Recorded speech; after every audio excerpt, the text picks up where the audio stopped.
संक्षिप्त सत्यार्थ प्रकाश भाग क्रमांक 47 12वा समुल्लास खंड 4 सूत्र सर्व प्रकारे निंदनीय अशा अन्य मतसंबंधांचा त्याग म्हणजे चारित्र्य होय. अहिंसादी भेदांच्या दृष्टीने व्रते ही 5 प्रकारची आहेत. पहिले, अहिंसा म्हणजे कोणत्याही प्राण्याला न मारणे. दुसरे, सूनृता म्हणजे प्रिय भाषण करणे. तिसरे, अस्तेय म्हणजे चोरी न करणे. चौथे, ब्रह्मचर्य म्हणजे जननेंद्रियाच्या बाबतीत संयम पाळणे. पाचवे, अपरिग्रह म्हणजे सर्व वस्तूंचा त्याग करणे. समीक्षक, यातील अनेक गोष्टी चांगल्या आहेत. अहिंसा आणि चोरी वगैरे निंद्य कर्मांचा त्याग ही चांगली गोष्ट आहे. परंतु या साऱ्या चांगल्या गोष्टी इतर संप्रदायाची निंदा वगैरे दोषांनी युक्त असल्यामुळे त्या चांगल्या गोष्टीही दोषयुक्त झाल्या आहेत. उदाहरणार्थ, प्रकरण रत्नाकर भाग 2 षष्टी 6 सूत्र पहिले. या सूत्रात असे लिहिले आहे की अन्य हरिहरादिकांचा धर्म जगामध्ये उद्धार करणारा नाही. ज्याचे ग्रंथ पाहिले असता पूर्ण विद्या व धार्मिकता स्पष्ट दिसून येते, त्यांची नालस्ती करणे ही काय लहान सहान निंदा आहे? अत्यंत अशक्य अशा गोष्टी बोलणाऱ्या आपल्या तीर्थंकरांची स्तुती करणे म्हणजे निव्वळ हटवादीपणा आहे. यावरून हेच सिद्ध होते की यांचे आचार्य स्वार्थी होते. ते पूर्ण विद्वान नव्हते. त्यांनी अशी इतरांची निंदा नालस्ती केली नसती तर त्यांच्या त्या खोट्या गोष्टी ऐकून कोणी फसले नसते व त्यांचा हेतू पूर्ण झाला नसता. आपल्याच तोंडाने आपलीच प्रशंसा करणे आणि आपलाच पंथ मोठा आहे असे म्हणून दुसऱ्या पंथाची निंदा करणे हा मूर्खपणा आहे. कारण ज्याची प्रशंसा इतर विद्वान करतात त्याचीच प्रशंसा करणे उचित आहे. चोर देखील स्वतःच्या तोंडाने आपली प्रशंसा करतात म्हणून ते प्रशंसनीय ठरतात काय? या लोकांची स्थिती अशीच आहे. सूत्र, ज्याप्रमाणे विषधर सापाचा मणी त्याज्य असतो त्याप्रमाणे जो जैन पंथाचा अनुयायी नाही तो कितीही मोठा धार्मिक व पंडित असला तरी त्याचा त्याग करणे हे जैनांच्या दृष्टीने उचित होय. प्रकरण रत्नाकर भाग 2 षष्टी सूत्र 18. समीक्षक, पहा किती चुकीची गोष्ट आहे. यांचे चेले व आचार्य विद्वान असते तर त्यांनी विद्वानावर प्रेम केले असते. पण यांच्या तीर्थंकरासहित सगळेच अविद्वान असल्यामुळे ते विद्वानांचा सन्मान कसा करतील? सोने मळात किंवा धुळीत पडले तरी त्याचा त्याग कोणी करतो काय? यावरून हेच सिद्ध होते की जैनांखेरीज इतर कोणी त्यांच्यासारखे पक्षपाती, हट्टी, दुराग्रही व विद्याहीन नसतील. आता तुम्हीच पहा, या जैनाहून अधिक ईर्ष्या, द्वेष व वैरबुद्धी बाळगणारा दुसरा कोणी असेल काय? अर्थात इतर पंथामध्येही ईर्ष्या व द्वेष आहेत, परंतु जैनामध्ये ते दुर्गुण जेवढ्या प्रमाणात आहेत तेवढे इतर कोणामध्येच नाहीत. आणि द्वेष हे तर पापाचे मूळ आहे, म्हणून जैनांमध्ये पापाचार का असणार नाही? सूत्र, एखादा माणूस जैन कुळात जन्म घेऊन मुक्तीला गेला तर त्यात काही आश्चर्य नाही. परंतु जैनांखेरीज इतर कुळात जन्मलेल्या मिथ्यात्वी अन्य मार्गी माणसाला मुक्ती मिळेल तर ते फारच मोठे आश्चर्य ठरेल. प्रकरण रत्नाकर भाग 2 षष्टी सूत्र 83. याचा मतितार्थ असा की जैन पंथाचे लोकच मोक्षाला जातात, इतर कोणी नाही. जे जैन पंथाचा स्वीकार करीत नाहीत ते नरकात जातात. समीक्षक, जैन पंथामध्ये कोणी दुष्ट अथवा नरकाला जाणारा असत नाही काय? सगळेच मुक्तीला जातात काय? इतर कोणाला मुक्ती मिळत नाही काय? भोळ्या भाबड्या लोकांखेरीज या गोष्टीवर कोणाचा विश्वास बसेल? सूत्र: मरणाचे दुःख जरी भोगावे लागले तरीही जैनांनी शेती, व्यापार वगैरे गोष्टी करू नयेत, कारण ही कर्मे नरकात नेणारी आहेत. प्रकरण रत्नाकर, भाग 2, षष्टी, सूत्र 109. समीक्षक: आता या जैनांना कोणीतरी विचारले पाहिजे की तुम्ही व्यापारादी कर्मे का करता? ती कामे सोडून का देत नाही? तुम्ही जर ती सोडून द्याल तर तुमच्या शरीराचे पालनपोषणही होऊ शकणार नाही, आणि तुमच्या सांगण्याप्रमाणे सर्वच लोक ही कामे सोडून देतील तर तुम्ही कोणती वस्तू खाऊन जगाल? असला हास्यास्पद उपदेश करणे पूर्णपणे निरर्थक आहे. ते तरी बिचारे काय करतील? विद्या, सत्संग वगैरे न लाभल्यामुळे जे मनात आले ते लिहून मोकळे झाले. सूत्र: जे लोक जिनाचार्यांनी सांगितलेली सूत्रे, निरुक्ती, वृत्ती, भाषचूर्णी हे ग्रंथ मान्य करतात, तेच शुभ व्यवहार व दुस्सह व्यवहार केल्याने चारित्र्ययुक्त होऊन सुखे प्राप्त करतात. इतर पंथांचे ग्रंथ वाचून त्यांना ही सुखे मिळत नाहीत. प्रकरण रत्नाकर, भाग 2, षष्टी, सूत्र 138. समीक्षक: स्वतःची उपासमार करून घेण्यासारखे कष्ट सहन करणे यालाच चारित्र्य म्हणतात काय?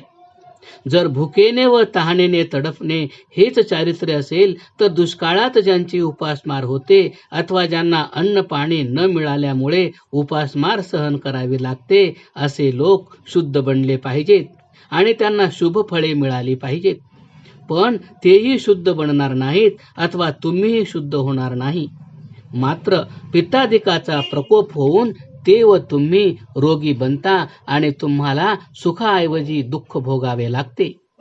न्यायाचरण, ब्रह्मचर्य, सत्यभाषण हाच खरा धर्म असून असत्य भाषण व अन्यायाचरण हे पाप आहे. सर्वांशी प्रेमाने वागून परोपकारासाठी देह झिजविणे यालाच शुभ चारित्र्य म्हणतात. जैन पंथात सांगितल्याप्रमाणे उपाशी व तहानलेले राहणे हा धर्म नव्हे. यांची ही सूत्रे मांडल्याने थोडेसे सत्य व पुष्कळसे असत्य पदरी पडते व लोक दुःख सागरात बुडून जातात. सूत्र: सर्व श्रावकांचा देव, गुरु व धर्म एकच आहे.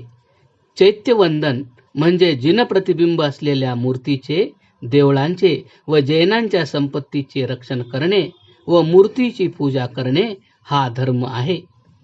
प्रकरण रत्नाकर, भाग 2, षष्टी, सूत्र 150. समीक्षक: आता तुम्हीच पहा, मूर्तीपूजेचा जो सावळा गोंधळ माजला आहे व जे पाखंड पसरले आहे तिची सुरुवात जैनांच्या घरातून झालेली आहे आणि पाखंडीपणाचे मूळही जैन पंथामध्येच आहे. रत्नसार भाग पृष्ठ 13 लिहिले आहे की गौतमाच्या अंगठ्यात अमृत असून त्याच्या स्मरणाने मनोवांछित फळ मिळते. समीक्षक: असे असले तर सर्व जैन लोक अमर झाले पाहिजेत, पण तसे होत नाही. याचा अर्थ असा की मूर्ख लोकांना फसविण्यासाठी रचलेल्या या गोष्टी असून त्यात काहीही तथ्य नाही. विवेकसार ग्रंथाच्या पृष्ठ 52 पूजा करण्यासंबंधी एक श्लोक असा आहे: आम्ही जल, चंदन, अक्षता, फुले, धूप, दीप, नैवेद्य, वस्त्र यांनी व अतिश्रेष्ठ उपचारांनी जिनेंद्राची म्हणजे तीर्थंकराची पूजा करावी. म्हणून आम्ही असे म्हणतो की मूर्तीपूजा जैनांपासून सुरू झालेली आहे. विवेकसार पृष्ठ 21. जिन मंदिरात मोह येत नाही आणि तेथे गेल्याने भवसागर पार करता येतो. विवेकसार पृष्ठ 51-52. मूर्तीपूजेने मुक्ती मिळते आणि जिन मंदिरात गेल्याने माणसामध्ये सद्गुण येतात. जलचंदनादिकांनी तीर्थंकरांची पूजा करणारा नरकातून मुक्त होऊन स्वर्गाला जातो. विवेकसार पृष्ठ 55. जिन मंदिरातील ऋषभदेवादिकांच्या मूर्तींची पूजा केल्याने धर्म, अर्थ, काम व मोक्ष यांची सिद्धी होते. विवेकसार पृष्ठ 61. जिनमूर्तीची पूजा केल्यास जगातील सारे क्लेश नाहीसे होतात.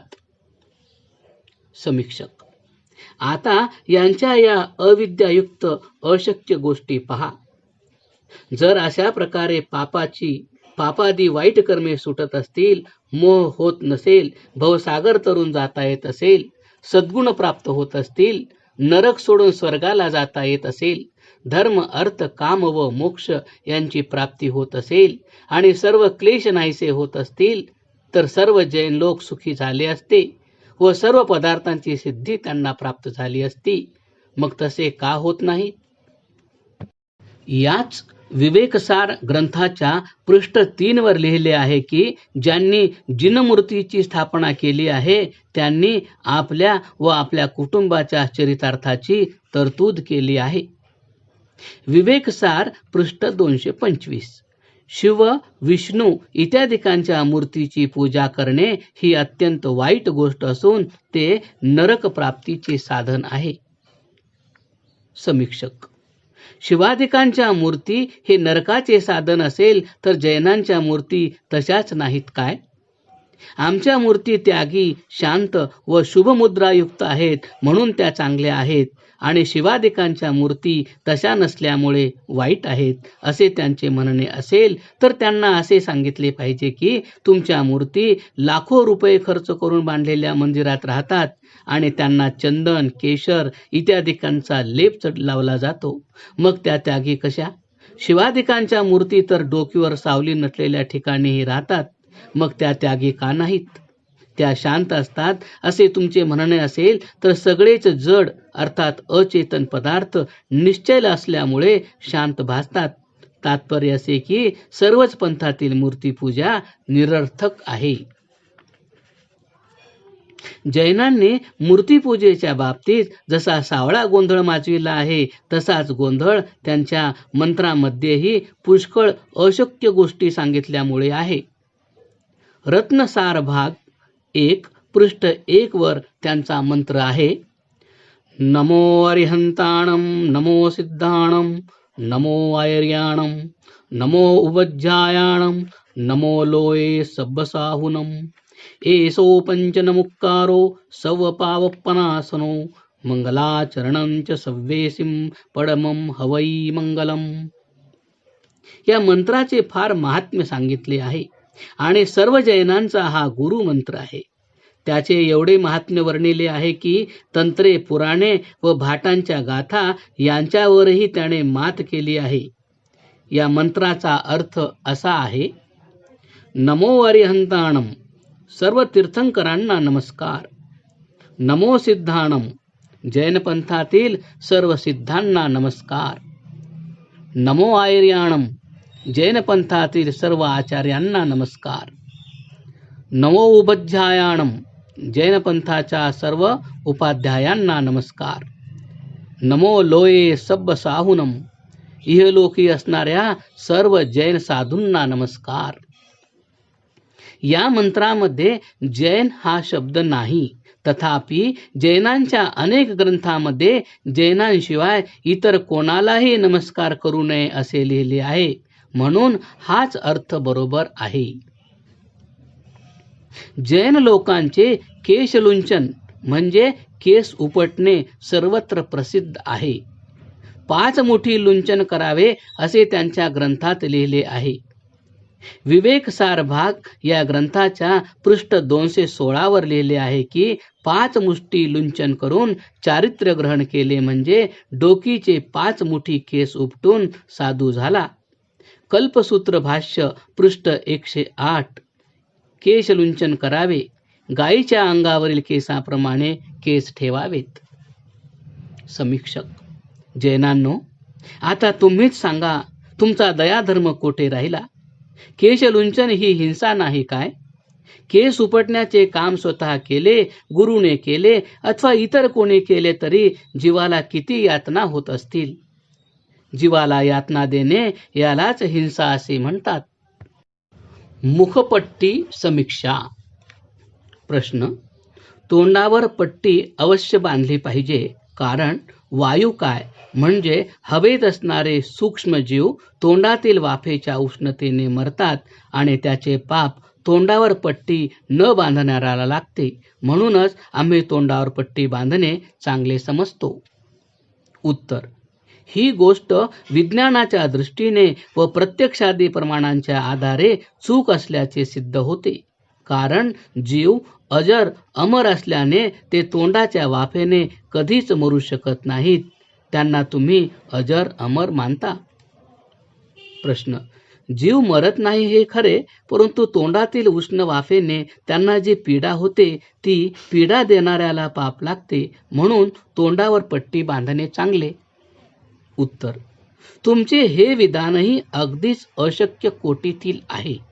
कारण पीडा दिल्याखेरीज कोणत्याही जीवाचे मुळीच चालणार नाही.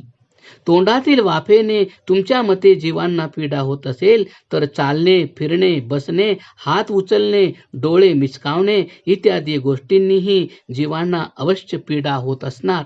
म्हणून तुम्हीही जीवांना पीडा देण्यापासून अलिप्त राहू शकत नाही. प्रश्न: होय, तरी पण शक्य होईल तितके जीवांचे रक्षण केले पाहिजे. येथे आम्ही जीवांना वाचवू शकत नाही, तेथे आपला निरुपाय आहे असे आम्ही समजतो. कारण हवा वगैरे पदार्थामध्ये जीव भरलेले आहेत. आम्ही तोंडावर कापड बांधले नाही तर पुष्कळ जीव मरतील. कापड बांधल्याने कमी जीव मरतात. उत्तर: तुमचे हे म्हणणेही तर्कशून्य आहे. कारण कापड बांधल्याने जीवांना जास्त दुःख पोचते. जेव्हा कोणी तोंडावर कापड बांधतो तेव्हा त्याच्या तोंडातील हवेला प्रतिबंध होतो आणि ती घशातून खाली जाते अथवा आजूबाजूला पसरते आणि मौनाच्या वेळी एकत्र येऊन नाकावाटे वेगाने बाहेर पडते. त्यामुळे उष्णता वाढून तुम्ही म्हणता त्याप्रमाणे जीवांना जास्तच पीडा पोचत असणार. पहा, घराची किंवा खोलीची सर्व दारे बंद केली अथवा पडदे सोडले तर आतील उष्णता वाढते. दारे खिडक्या उघड्या ठेवल्याने उष्णता कमी होते. याचप्रमाणे तोंडावर फडके बांधल्याने उष्णता जास्त होते आणि ते उघडे ठेवल्याने ती कमी होते. याचा अर्थ असा की तुम्ही तुमच्या वागण्याने जीवांना जास्त क्लेश देता. तोंड बंद ठेवल्याने तोंडात साठलेली हवा नाकपुड्यातून वेगाने बाहेर पडून जीवांना जास्त धक्का व दुःख देत असणार. प्रश्न: पहा, तुम्ही लोक पाणी न तापविता तसेच पिता, ते फार मोठे पाप आहे. आम्ही तापविलेले पाणी पितो, तसेच तुम्हीही पित जा. उत्तर: हे तुमचे बोलणेही भ्रामक आहे. कारण जेव्हा तुम्ही पाणी उकळता तेव्हा त्या पाण्यातील सारे जीव मरत असणार आणि त्यांची शरीरे पाण्यात शिजून ते पाणी बडीशेपेच्या अर्कासारखे होत असणार. म्हणजे तुम्ही जणू त्यांच्या शरीराचे आसव पिता. म्हणून तुम्ही फार मोठे पापी बनता. या उलट जे लोक थंड पाणी पितात ते तुमच्यासारखे पापी ठरत नाहीत. कारण थंड पाणी प्याल्यानंतर ते जीव पाण्याबरोबर पोटात जातात आणि तेथील ऊब त्यांना मिळून ते श्वासाबरोबर बाहेर येतात. जलकाय जीवांना वर सांगितल्याप्रमाणे सुख दुःख होत नाही. म्हणून थंड पाणी पिल्याने कोणालाही पाप लागत नाही. आम्ही वर दाखवून दिल्याप्रमाणे भाजीपाल्यात किंवा कंदमुळामध्ये असणाऱ्या जीवांना सुखदुःखांची जाणीव होत नाही, तर केवळ प्रत्यक्ष दिसणाऱ्या प्राण्यामध्येच ती जाणीव असते. सर्वथा सर्व जीवांवर दया करणे हेही दुःखाला कारणीभूत ठरते.